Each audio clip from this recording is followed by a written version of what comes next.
What's up, everybody? Josh Smith here of A Grade Above College Planning.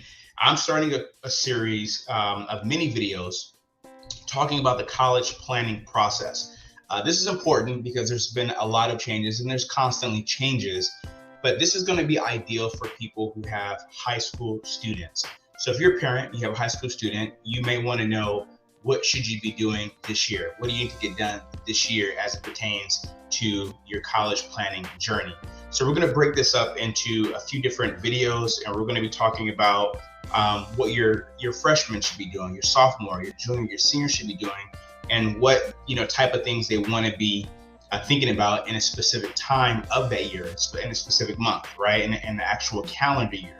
So again, this is important because there's a lot that kind of goes into college planning. Most people don't start college planning or thinking about it until late junior year, senior year. College is probably on the horizon. People are thinking about college, but not doing any real planning as it pertains to college until later in the high school years. So if you're a freshman, or you have a freshman, or you have an underclassman as a sophomore, this is a great time to start thinking about a lot of the information I'll be mentioning to you here.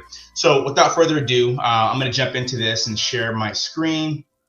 And what you're looking at here, I'm going to remove myself, is there's about 10 essential things that every family needs to make sure they address, from the financials all the way down to the admissions, right? Including visiting, student positioning, career path, things like that. And what I'm going to do is I'm going to start with the first two things that I think are essential to most families, and that's going to be your financials. So if you are a parent of a freshman or a sophomore, a junior or a senior, sometimes even a college student, the financials are always going to be something that you need to address. That's going to be important to you unless college is completely paid for, right? Then there's no need to really do much planning anyway. Maybe your student gets a full ride, or they're already in a really good position, and it may not be as important from a financial perspective to consider or think about certain things. But most families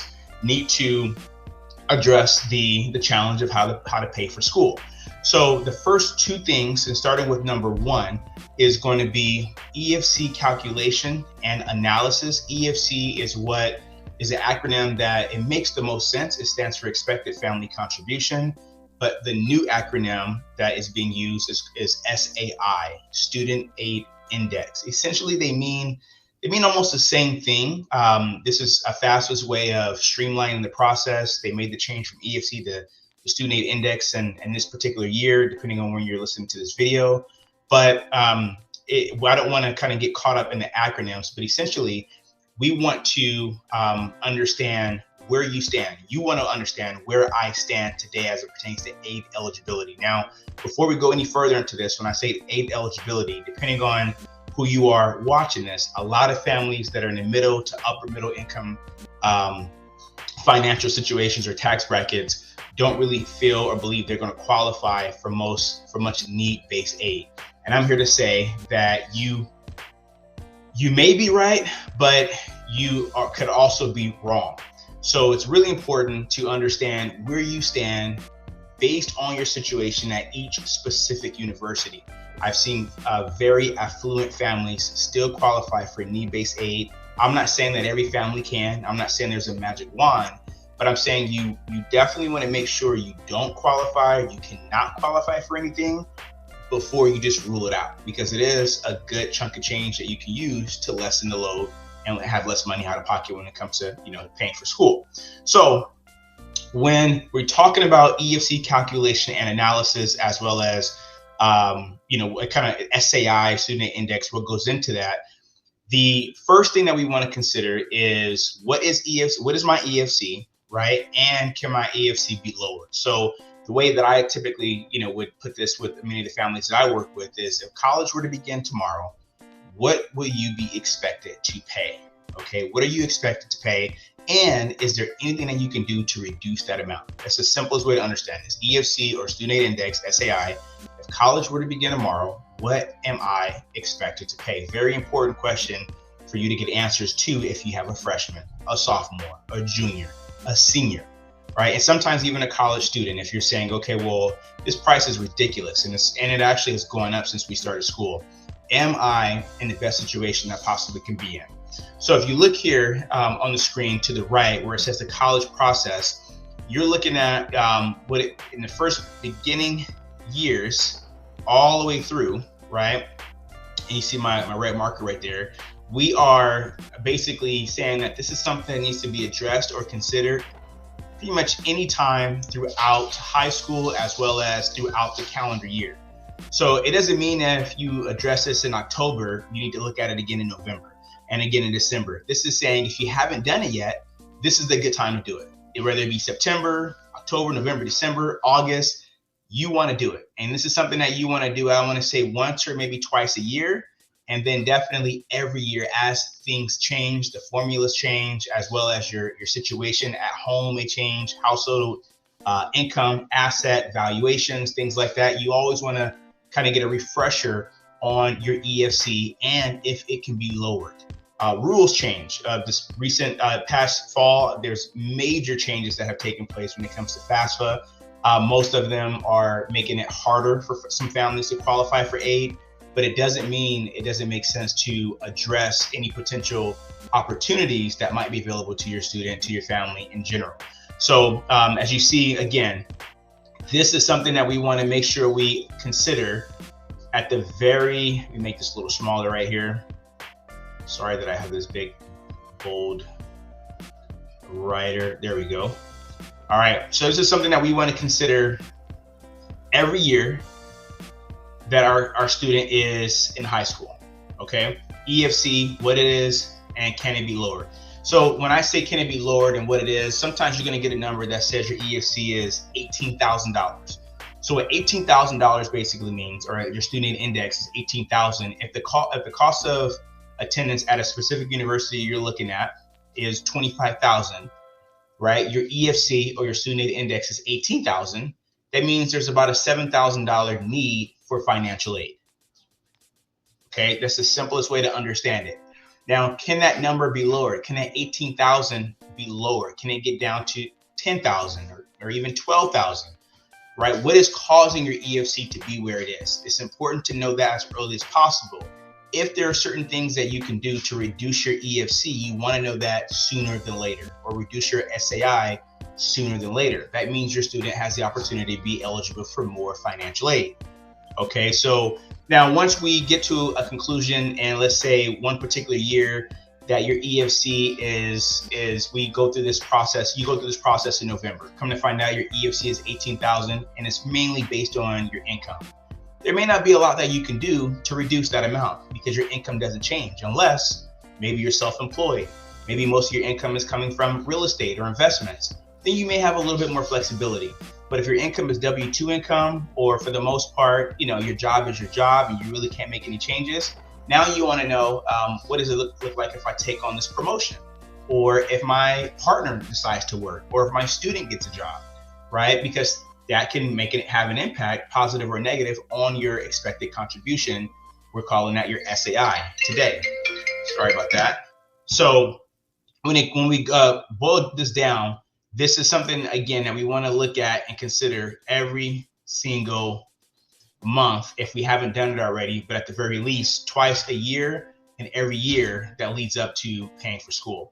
So in addition to your EFC, we want to jump into your building a plan to save for college. This is also something that is really important today. People always ask me, well, how much money should we be saving for school? My question or my answer to them a lot of times is, I really don't know. It depends on where your student plans on attending college, right? And how much you're going to be expected to pay. So when people ask how much should they be saving, my question or my response is always, well, do you know if college were to begin tomorrow, what you're going to be expected to pay based on your current situation? This is the time to understand that even if you have only a freshman or a sophomore in high school, understanding what you're going to be expected to pay and why that amount is what it is, why that calculation is revealing that specific amount is very important. But that's going to help you create a budgeting plan and strategy to save the amount appropriate that you're going to need to pay for school. So if you know your student wants to go to a school that costs $60,000 a year, your expected family contribution, let's say, is going to be $40,000, that means they may have a good chance of receiving $20,000 in financial aid. It's a possibility, right? It's never a guarantee.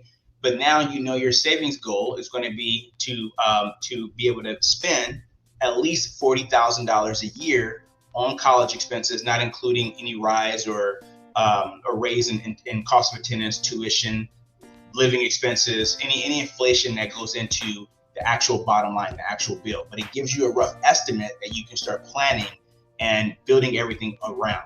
Right. So first is, what is college? If I were to begin to send my kid to school tomorrow, what would I be expected to pay? Can that amount be lowered? Now let's create a savings goal and a budgeting plan to reach, to bridge that gap between what I can expect versus what I'm going to have to pay out of pocket. And we always plan for the worst and hope for the best. So this is a very, I would say, aggressive, conservative approach, if that makes sense.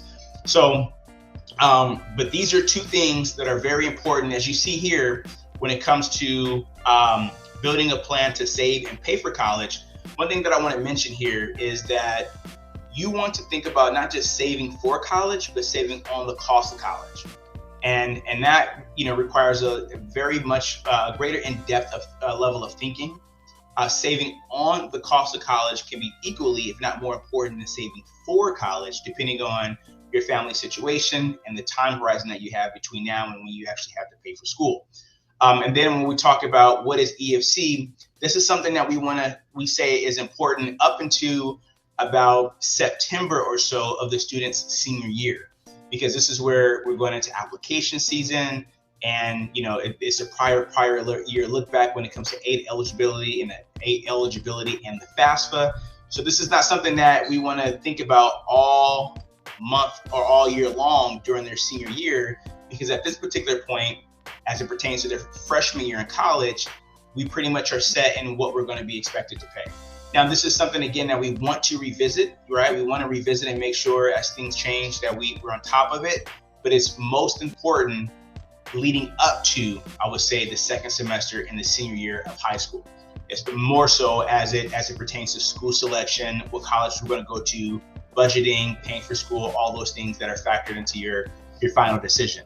But after that, it still can be important just for different purposes, different reasons. If your student is receiving financial aid, we want to make sure that continues. But once they get that first financial aid acceptance or that award, it pretty much is the template, unless there's extenuating circumstances that they're going to, get the same amount every year, as long as things don't change too much one way or the other. So, and then as you see below that is the building the savings plan and the paying for college plan.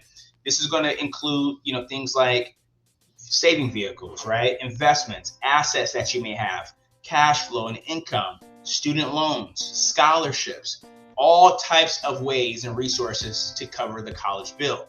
So this is something that we want to make sure we address now and over the years, right? Now and over the years. Excuse my talk about in the upcoming. So hopefully this information has been clear and helpful. On the next video, we're going to talk about the next important thing. Remember, there are 10 essential things that you want to do throughout college, and this is the particular process. If you want a copy, the full copy of this particular PDF, shoot me an email or a comment below. I'm going to need your email to send it to you, but you can email me at info@agreeabovecp.com. Again, my name is Josh of A Grade Above College Planning, and be on the lookout for the next video. And if this was helpful, I ask, please go ahead and like and or subscribe so you can get notifications and you can see when we post our next content that you can use and or share with someone else. Have a great rest of your day, and remember, what you don't know can definitely cost you. We'll talk to you soon.